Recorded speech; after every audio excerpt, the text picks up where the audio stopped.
I'm Daniel Busch. I'm a psychiatrist from Chicago. A lot of people in my family have suffered from opioid addiction, so it's a family where our genetics are really predisposed to this stuff. I was thinking about a couple things that have been going on out here, and it seemed to me that the answer to most of these questions about why these issues are not being addressed is pretty simple. It's stigma. This is about stigma, stigma, stigma. And I'm fed up that the very federal agencies that should be addressing that, and I don't just mean the FDA, that they're actually promoting the stereotypes that have gotten us here. Most of the people out there believe that there's two groups. There's pain patients, and that group of people gets medicines from doctors for pain, and they take the medicine as they're directed.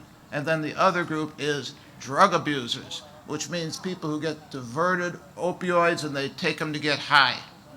And those stereotypes are actually being promoted by stuff that comes from our government. Even the Office of National Drug Control Policy and the Substance Abuse and Mental Health Services Administration say, listen to this, they say, when taken as directed for legitimate medical purposes, prescription drugs are safe and effective, and they put all their emphasis on non-medical use. And I think what that means is if you are one of the people who's vulnerable and you get put on these medicines for medical purposes, and then you wind up, because of the fact that it's in your chemistry, in your genetics, and because of the fact that you've taken enough of this medicine long enough that now you're hooked, then I think you're redefined as a non-medical user and you're one of the bad people and we don't care about you anymore because you're not doing what you should do. So we're involved in a real struggle here about the dangers of opioids, and we need our agencies to take a lead. Even, yes, the FDA must take a major role in this task. A boxed warning isn't enough. I think the FDA should have a warning for patients who are before they've taken opioids that reads as follows. Warning, you may be genetically vulnerable to opioid addiction. This means that no matter how good your initial intentions are, no matter how strong you are, no matter how good your character is, you can be sucked into a whirlpool in which opioids become progressively more important to you at the expense of everything else in your life.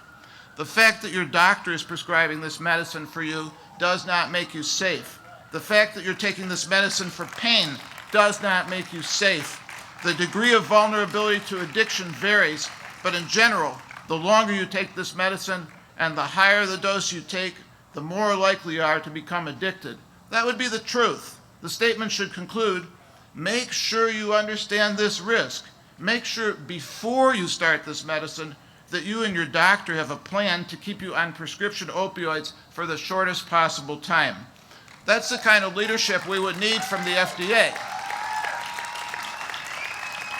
Now, just in conclusion, I noticed sitting in the front row that it was really hot out here today, and then I was thinking, it's not been hot enough in terms of us being able to evoke a response from the federal government. So I think that all of us together are here in order to turn the heat up on the agencies to get them to act. Thank you.